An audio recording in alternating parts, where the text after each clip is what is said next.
so much for joining us for News 5 at 6. I'm Diane Derby. Good evening, I'm Rob Cork. First at 6, a controversial plan to redevelop a property along the west side of the Springs that was originally rejected by Springs City Council, getting a second look. The City Planning Commission held a public meeting to discuss the latest proposal to build apartments off of Garden of the Gods Road in the Springs. Take a look at where this is happening. This is on Garden of the Gods near North 30th Street. It's about 2 miles north of the Garden of the Gods Visitor Center. Now, like the first proposal, this one is also raising controversy among neighbors nearby. Our Bill Folsom is live across from the proposed development site with an update tonight. Bill. Yeah, this used to be the Verizon complex, the office building right back there. It has been here for decades and it now houses other businesses. What the developer wants to do is develop around that over here in an old parking lot. And if we pan over this way, you can see the berm there.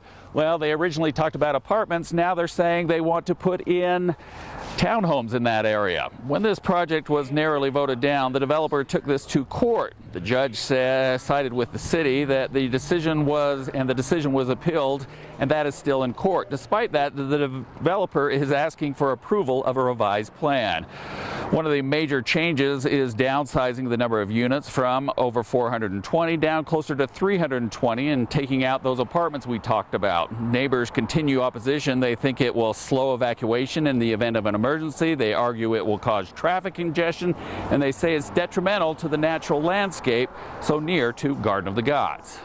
These infill projects, which are important and critical to our community, need to enhance the community, enhance the neighborhood. They can't be detrimental.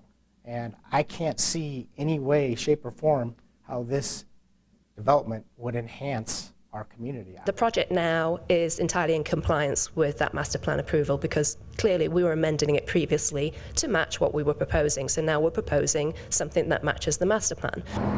Now the developer is presenting data to counter the arguments of neighbors, while neighbors say the data they're using is flawed. The Planning Commission votes on this. Even with a yes vote, this still goes to City Council for more debate.